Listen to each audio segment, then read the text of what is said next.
All right, welcome to Bet the Edge. I'm Jay Croucher here with Drew Dinsick, recording on a Thursday afternoon. Today we're going to talk about Cardinals-Packers, Chargers-Broncos, and Bengals-Giants, and close out with our best bets. Let's start off, Drew, with Cardinals at Packers. The Packers are 5-point favorites. The total is 47.5. 3-2 Packers against 2-3 Cardinals. The market continues to be fairly bullish on the Packers. Where I want to start with this one is where do you rank the Packers defense at the moment? Pretty low. The Packers defense is maybe the most solved part of the equation here between the four units. I think the absence of a pass rush has been sort of the key issue for them this season. And boy, oh boy, is this a bellwether, because the clear and obvious standout of the offensive line for the Cardinals so far this season was Will Hernandez. If you were paying attention, Will Hernandez is now on IR and will be missing the rest of the season, which opens up the door for finally some opportunity here for the pass rush to make a difference for the Packers. The Packers defense, I would make bottom half pretty obviously. I think kind of falls in that sort of high 20s range as a unit overall. But what's especially interesting about them is that they're living well in terms of EPA because of takeaways. And the takeaways are largely kind of really at the hands of the secondary, mostly because of the play of Xavier McKinney, who's having an all-pro type of season. And so if you can scheme your offense away from McKinney, you can do fairly well against this Packers defense in general. But I do worry that the Cardinals, and in particular, since McBride has been kind of limited with injury this season, they've had they want to attack you in the middle part of the field. That's where their size and their receivers and their tight ends can really kind of make a big difference. Well, that's where McKinney roams. And so this is a little bit of oil and water in terms of Cardinals offense and Packers defense, in my opinion. And so I think this is the potential to be sort of a standout day here for this Packers defense, which otherwise I don't hold in especially high regard. The other side of the equation is fun for me because I look at huge advantage here of Packers wide receivers against the secondary players for the Cardinals. I make a huge advantage of Packers offensive line against the pass rush of the Cardinals. Really, the only thing to kind of write home about with the Cardinals defense is their linebacker play so far this season. And okay, I don't know that that's going to matter a ton in this particular matchup. Where I'm kind of curious your thoughts. We've seen a lot of Jordan Love the last couple of weeks do a lot of not very impressive things. This is kind of actually a funny matchup this week between these two teams who probably shouldn't have won games last week, but did. And the worst play of the season, I think, was Jordan Love throwing it, falling down out of bounds and into the arms of the walk-in touchdown for the Rams defender last week. And I don't know that I really want to hold much of what we've seen so far this season against Love. He was a second half player last year. He's a second half of a game player in general throughout his career, which I can't explain, but it's just that's what the numbers say. It takes him a little bit of time to, kind of get his legs under him, and the MCL injury, I think, disrupted him. Is it fair, in your opinion, to rate him at this point in time, considering the evidence we've got this year? Is it fair to put him in the top 10? Because I've got him right on the outside right now, and I feel like I'm a little bit high around market. I think I would have him outside the top 10. I mean, he's thrown 5 picks in 3 games. He is the 25th ranked quarterback by PFF grade. He was 12th last year there. I think he got a little bit lucky in terms of receivers just not dropping passes last year. So I think he's a little bit inflated. He still has wildness in his game. I got yelled at a couple of days ago for suggesting that Dak Prescott right now is a better quarterback than Jordan Love, but I'll stand by that. I think Dak is a little bit higher floor, doesn't have perhaps Love's upside, certainly long term, and I think even game to game, Love flashes, playing like an MVP, like he did against Dak in the playoffs. But yeah, it seems a little bit wild, the pick six that you mentioned, which doesn't even feel like a pick six, given it had to be run back about 2 yards, but it was technically a pick six against the Rams. Like, Love just has that in his game, and I don't think that is necessarily ever going to go completely away. Seems to be channeling his inner Brett Favre in the Packers jersey. Yeah, they're a strange team at the moment. They have obviously a wealth of talent, but yeah, I don't understand why Rashawn Gary just hasn't been particularly good. Kenny Clark hasn't been particularly good. You'd expect those guys to turn it around. On the Cardinals side, though, Drew, did beating the Niners change how you feel about that team at all? Or is it just, Kyler Murray's really good and he had a good game, and Mason fumbled inside the 10 and the Niners didn't have a kicker? Yeah, I did not upgrade the Cardinals substantially from that game. That felt fluky. I watched the second half reps for Brock Purdy against that pass defense a couple of times. They had a couple of moments where I was like, man, am I too low on these guys? The goal to go at the end of the first half, which honestly was the game. Like, if San Francisco scores a touchdown at the end of the first half, like, the game's over. You're not coming back from 27-10. But that leaving those points on the field and then, not really finding any consistency on offense in the second half was, I think, in some way a credit to the Cardinals defense. But I watched all the throws. There were some fluky things. I want to kind of blame it on the heat, and just it didn't look like San Francisco was as prepared for the conditions as maybe the team that came from the desert. But whatever the case was, there was still some serious cracks in that defense, and so I'm going to need to see more to believe that this is a pass defense that can go toe to toe with, particularly with a unit like Green Bay. Right. Green Bay has been long talked about, mostly because of the fantasy community, that they don't have a wide receiver one. Who's the wide receiver one? Blah, blah, blah. Who cares? Like, they have many ways that they can hurt you. And the fact that you're seeing Tucker Kraft evolve as a meaningful target, I think, is really kind of a nice one for this particular contest, because that means Budda Baker can't necessarily just be a free roamer. He has got to be, kind of aware and conscientious of what Tucker Kraft is doing on the field. That should open up opportunities for the Jaden Reeds and the Wickses of the world to get open down the field with the one-on-one coverage. It's fine. It's not great. And so I'm going to need to see the secondary hold down this group of wide receivers that's as diverse and as, kind of diffuse as you get in the NFL to believe that they have the goods. But even more than that, like, I don't think you're getting pressure with this front seven against a very good offensive line for Green Bay. And if you're allowing Jordan Love to operate in a clean pocket, and he is, seeing the field well on a given Sunday, he's going to have an opportunity to exploit the advantages. For what it's worth, I laid the 5 here. I think this number should be closer to 7. And I also think the fact that your Dak over Jordan Love take was controversial is surprising to me. If you put Dak on the Packers with Matt LaFleur right now, like, I'm betting them to win the NFC.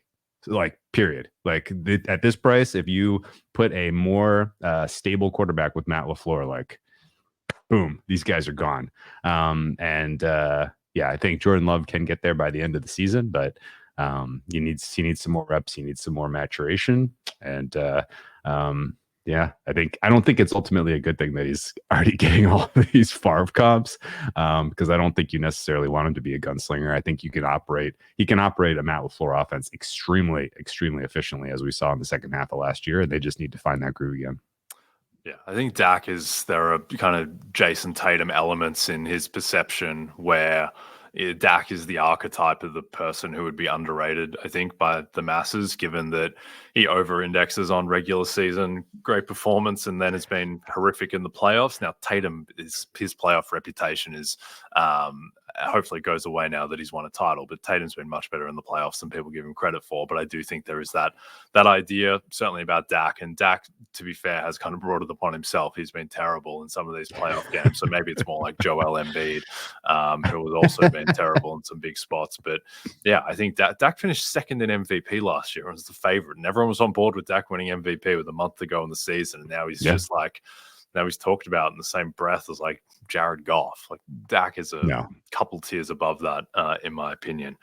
All right. As he is a 3-point dog to Jared Goff this week at home. Exactly. Yeah. Well, there's not, the Cowboys don't have a lot else going on at the moment, but they still do have the superior quarterback, and they are at home, so that is a bit of a weird one. But we'll see. Cowboys are 3-2. Feels like they're 1-4, but they're 3-2. All right, one of the biggest matchups of the college football season kicks off on Saturday night. Both Ohio State and Oregon have national title hopes, and they'll battle it out under the lights in Eugene. Coverage of the top 5 showdown begins at 7 p.m. Eastern on NBC and Peacock. All right, I think strangest line of the week, Chargers 3-point favorites at the Broncos.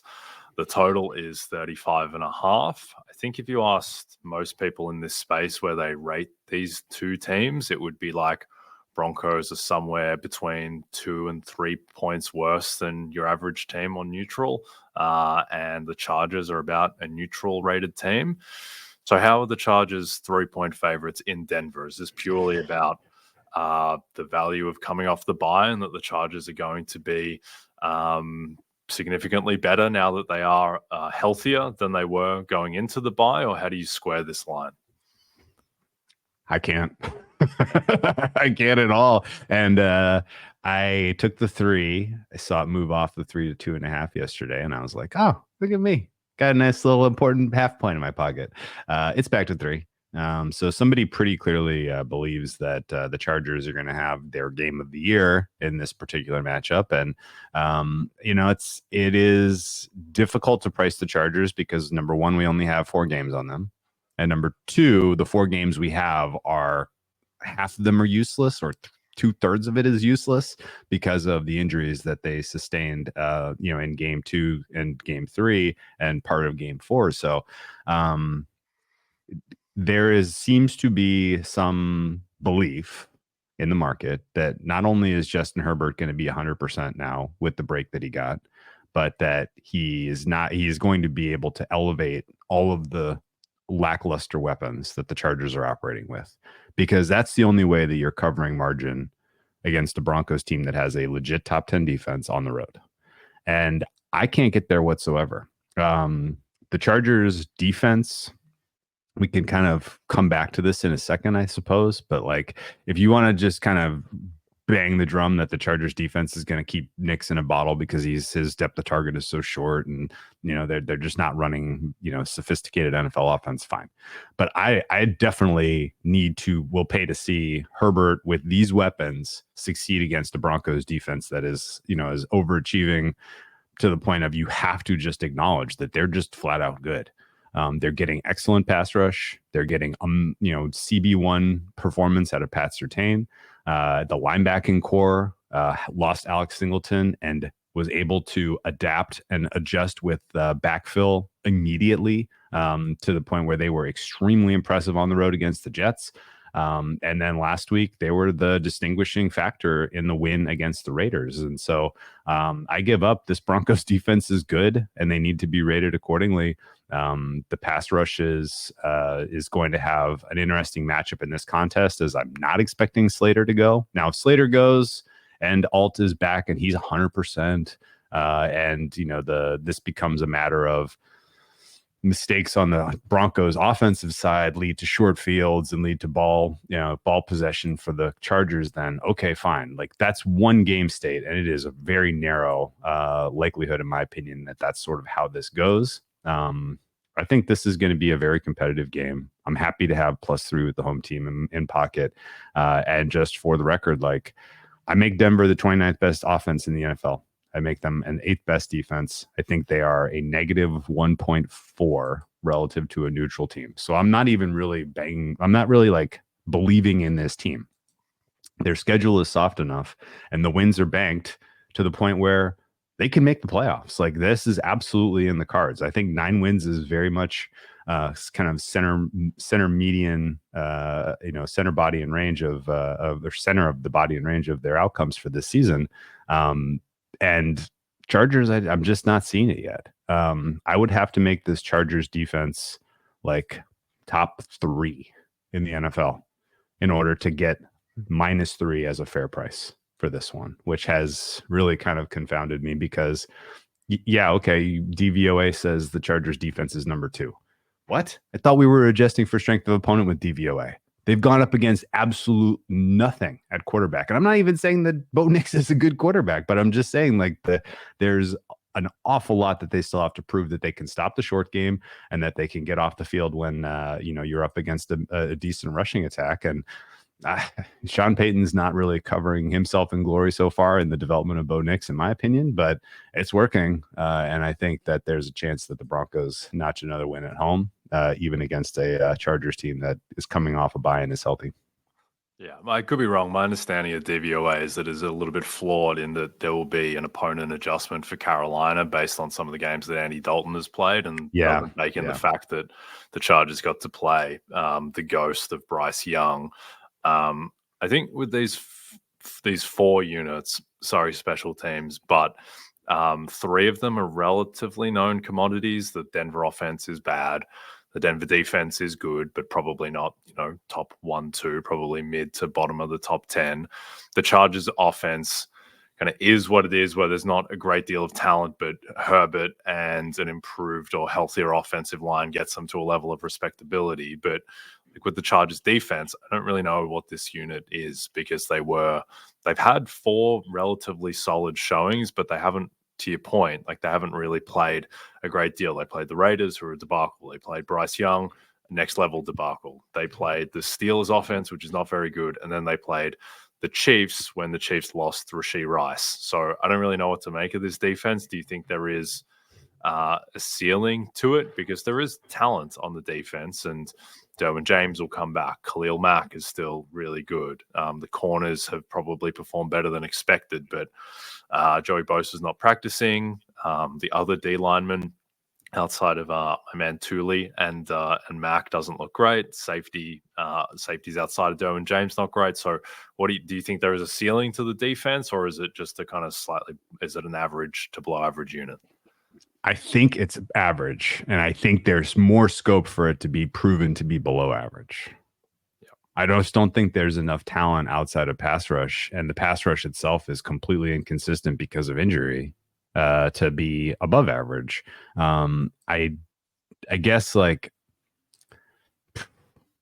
it's tough to say how much like good coordinating and coaching is going to matter for these guys, and whether my player level ratings are shaded by just Staley, the Staley era being just a coaching failure and a scheme failure. And now that you have Minter in there, who's got Harbaugh's DNA and fingerprints to, kind of get guys in the right position to succeed, is that's going to matter so much, that you have, huge leaps for players, particularly in the secondary, who I had as kind of written off for being anything better than, average. If these guys all of a sudden step forward in a huge way because of coaching, then I'm going to have egg on my face, I suppose. But yeah, I mean, this is like a hodgepodge group of a lot of journeymen, a lot of guys who were picked off the free agent pile who nobody else really, rated especially highly.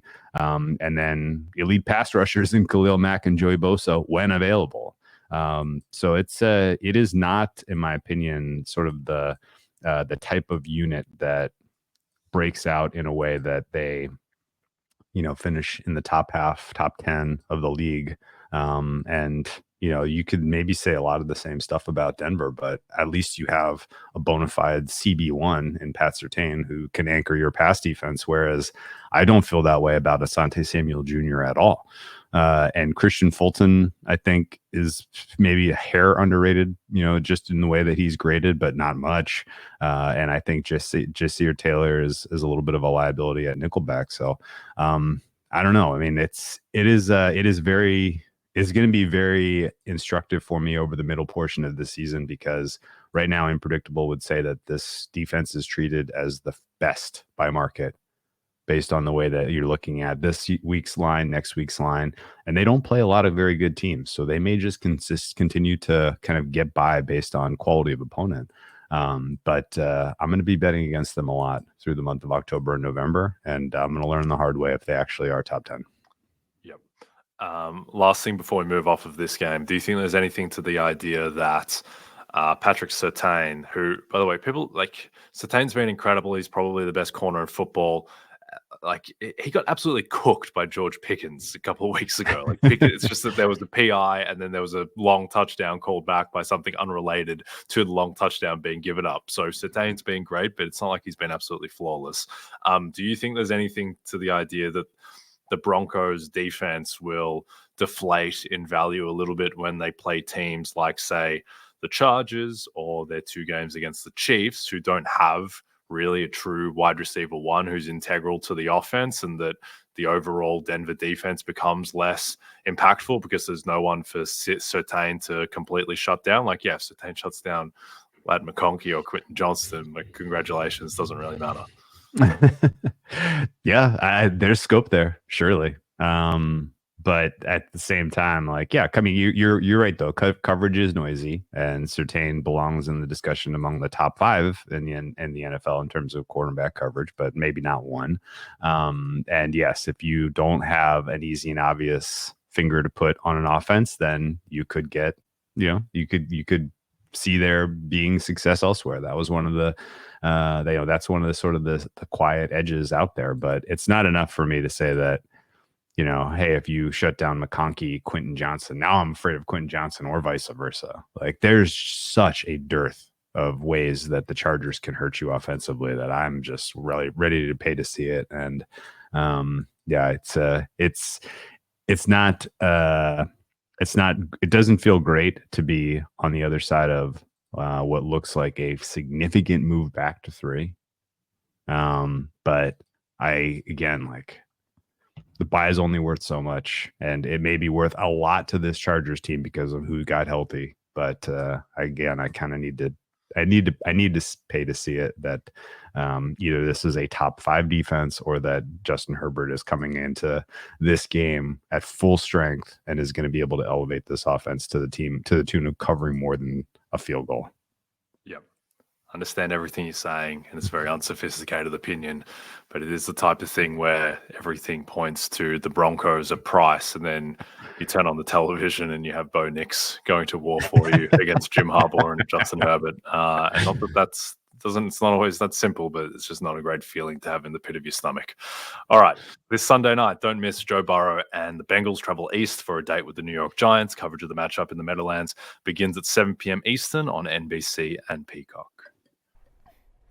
As you all know by now, we've teamed up with BetMGM this season. We'll be using BetMGM lines to make all our picks, and we'll have special offers for our listeners each week. If you haven't signed up to BetMGM yet, use bonus code BETEDGE, and you'll get up to a $1,500 first bet offer on your first wager with BetMGM. Here's how it works. Download the BetMGM app and sign up using bonus code BETEDGE. Deposit at least $10 and place your first wager on any game, and you'll receive up to $1,500 in bonus bets if your first bet loses. Just make sure you use bonus code BETEDGE when you sign up. See BetMGM.com for terms. 21 plus only. U.S. promotional offers not available in New York, Nevada, Ontario, or Puerto Rico. Gambling problem? Call 1-800-GAMBLER. Available in the U.S. Call 877-8-HOPE-NY or text HOPE-NY 467369 in New York. Call 1-800-NEXT-STEP in Arizona, 1-800-327-5050 in Massachusetts, 1-800-BETS-OFF in Iowa, 1-800-981-0023 in Puerto Rico. First bet offer for new customers only, subject to eligibility requirements. Rewards are non-withdrawable bonus bets that expire in 7 days in partnership with Kansas Crossing Casino and Hotel. Don't forget, if you haven't signed up for BetMGM yet, use bonus code BETEDGE and get your $1,500 first bet offer today. Okay, Giants hosting the Bengals. Bengals are 3.5-point favorites, but a steam towards the Bengals Thursday morning. The total is 48. Sunday night football game, Bengals season on the line. Before we get into the game itself, I want to throw an MVP hypothetical at you, Drew, that I've asked a few different people because I think it's interesting. Let's imagine the cases of Patrick Mahomes and Joe Burrow at the end of the season. And I'll give you these as guidelines. So Patrick Mahomes finishes 14-3. He gets the 1 seed. He's 26 touchdowns, 13 picks, 4,200 passing yards. The EPA QBR passer rating makes him he's 8th in those. Joe Burrow, 10-7, wild card, 4,800 passing yards, 40 passing touchdowns, 7 interceptions, and he's first in the underlying stats. Who do you think wins MVP? And just that head-to-head, ignoring Lamar, Stroud, Allen, everyone else. Man, that's a fun one. Oh, man. I think it goes to Mahomes. And I think it's because of just the idea of his success in the postseason and squaring the account of 3 Super Bowls and 3 MVPs. It's a very, very close vote, I would say, though. And there will be people that will want to support Burrow, but will have to live with the fact that he was not very good to start the season and that he lost to Mahomes head to head.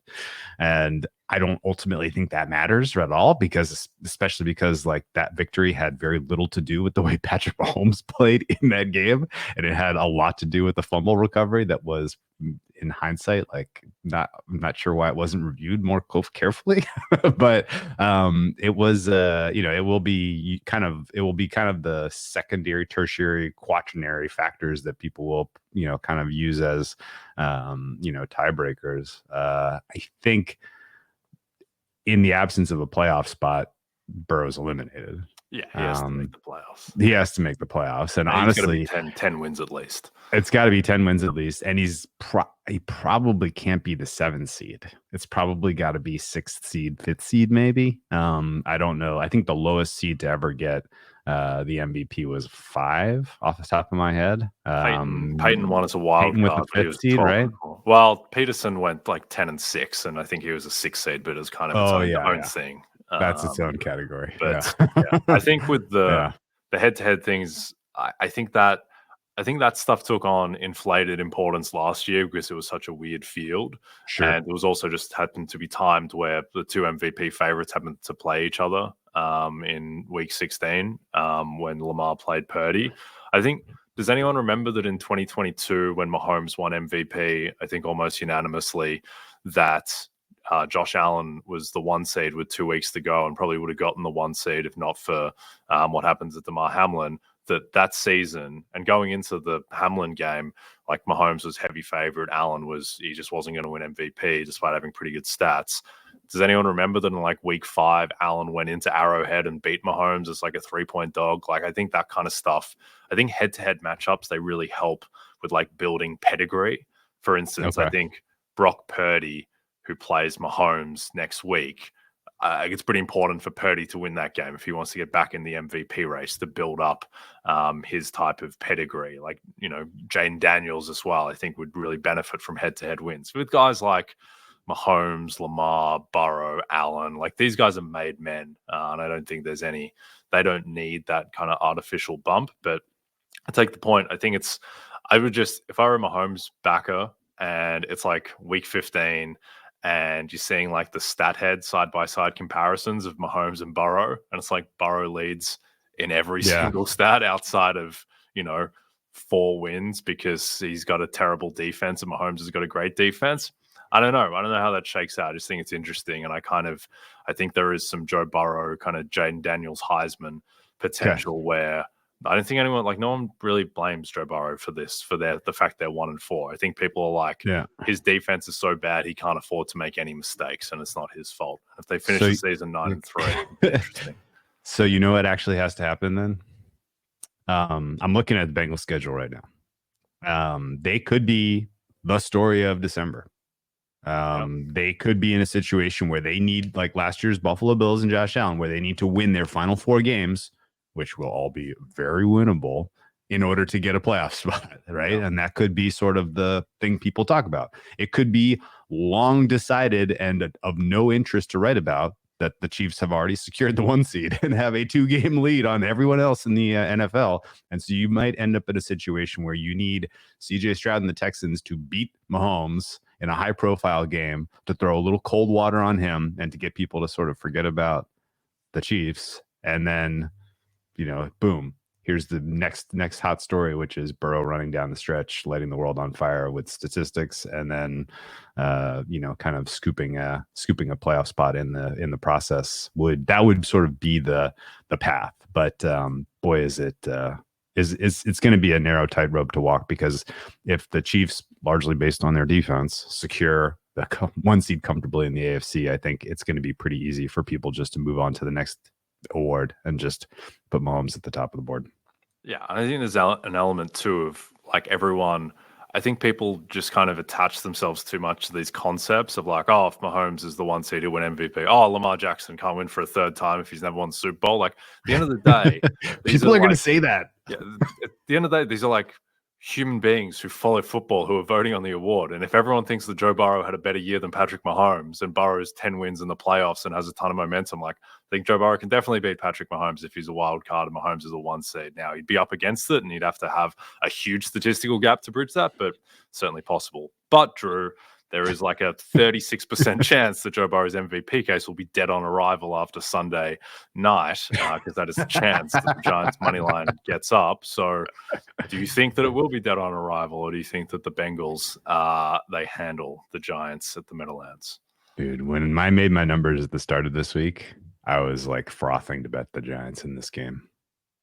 And the more information that I've collected on the health and status of Giants players, the less and less interested I've gotten. The Malik Neighbors concussion protocol stuff looks bad.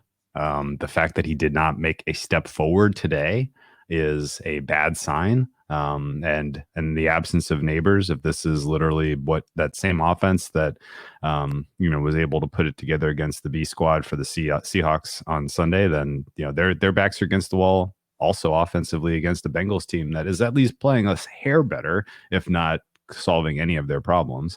I also was kind of caught entirely by surprise that Thibodeau had to have surgery and is going to certainly miss this game.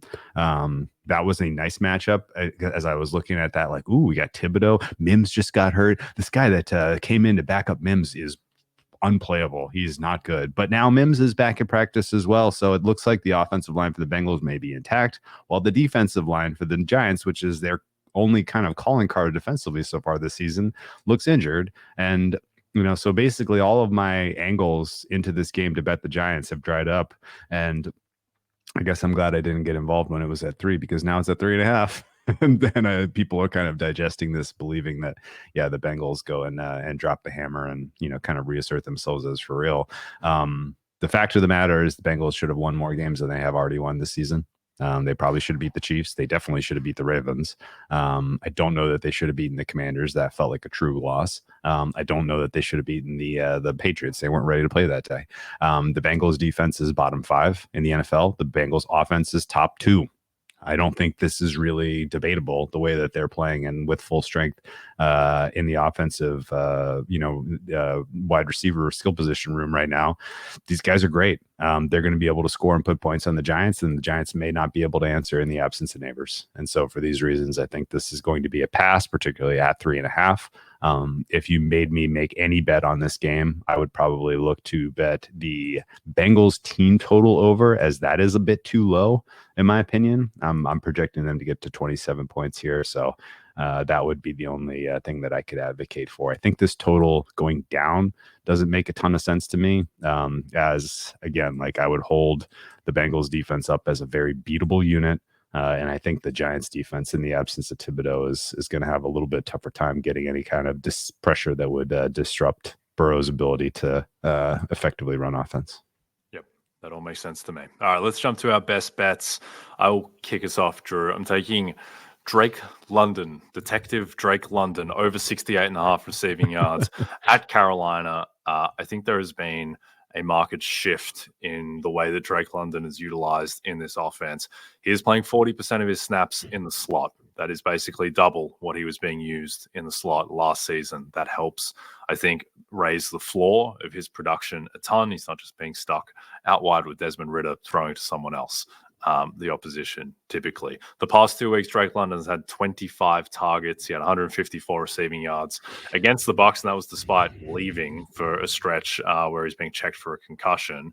I think there was a paradigm shift with how Kirk Cousins was playing quarterback during that Bucs game, and he talked about this in the post-game press conference, where he said that there was a point in the game where something clicked for him and he started throwing with more anticipation, and he stopped waiting to see guys get open, and he started to trust that they were going to be open, even if they weren't yet when he let go of the ball. And I think that just kind of manifested itself in the game. And I think that like Drake London kind of goes under the radar a little bit, where people forget that, like, I think he was the number 8 pick in the draft. Like, he got drafted above Garrett Wilson and Chris Olave and Jameson Williams in an extremely loaded class. I think he has a ton of talent. I think he's a lot more kind of Cooper Kuppy than people realize with how he can be utilized in the kind of short and intermediate stuff. And that's being, I think, seen with his slot usage. And he's also can be a guy who kind of performs as your more traditional X receiver. So I think London was set at like 64.5 receiving yards last week. He had 150 plus, and now he's been increased by 4 receiving yards. I think that there has been more of a shift in that offense that should be reflected in the high number. I think this is a guy who's going to be set like consistently in the mid 70s going forward, and he goes up against a really bad defense and a bad pass defense in Carolina. So give me the over on Drake London. What do you like? That's a fun one. I thought about staying in that game and laying it with the with the Falcons, who draw maybe one of the more favorable matchups, offense and defense, that they're going to have all season with the injury status of Carolina. And not honestly, this is weak sauce for me across the board this week. I'll be honest with you. The edges that I'm showing are all pretty fragile. The injuries and the rest differential and the travel differential are kind of squashing everything I wanted to really be high confidence this week, with one exception. And that is the Philadelphia Eagles, who are coming off of their bye, a bye that was much needed to get their three of their 4 most important offensive players back on the field. A.J. Brown, Devontae Smith, Lane Johnson, I expect all will be goes against a Cleveland team that is missing their only good secondary player in Denzel Ward. If you go back and watch the Cleveland Commanders tape, Jay, you will see a secondary that had massive issues covering below average wide receivers as soon as Denzel Ward went out of that game. And I have not gotten for sure confirmation that Denzel Ward will not play against the Eagles, but the fact that they are elevating Tony Brown Jr., last elevation possible from the practice squad, to me suggests that they are going to be hurting for secondary players. Safety injuries have been a huge problem for the Browns as well this year, that have gone a little bit undercovered. And just in general, like, all they're getting from their pass rush so far this year seems to be a little bit of early game effort, and then they run out of steam. So I think the Eagles could win this game quite handily. And in a season where no favorites have done anything solid in terms of covering spreads, here I go to the window to lay 9.5 points with a Philadelphia Eagles team that is getting right at the right time and is entering a portion of their schedule where they should be able to just throttle some of these opponents as long as they stay healthy. I think the Cleveland Browns offense might be, now that Drake May has replaced Jacoby Brissett, I'm willing to entertain the idea that the Browns offense is 32 out of 32 in terms of potential rating. I don't know that there's much that Deshaun Watson can do to turn around his particular quality of play. It's so bad that if you told me that he was doing this on purpose, I would believe it. It is like truly unbelievable, some of the decisions he's making out there. And I don't know that any of this gets fixed with a week where they are playing a rested opponent on the road in a hostile environment. So for me, this number should have 2 digits. So I will happily lay 9.5 with an Eagles team that I think can continue what has been a miserable season for the Browns. I think Tony Brown Jr. was actually playing backup small forward for the Lakers in their 43-win season a couple of years ago. All right, we are done for today. Don't forget to check out NBCSports.com for more information to help you with your wagers. Thanks to those watching on the NBC Sports YouTube channel. If you're listening to us in podcast form, don't forget to rate and subscribe. Also a reminder to find all your favorite NBC Sports shows on Amazon Music. Just head to amazon.com/NBC Sports. From Jay Croucher and Drew Dinsick, good luck this weekend, and we'll see you soon.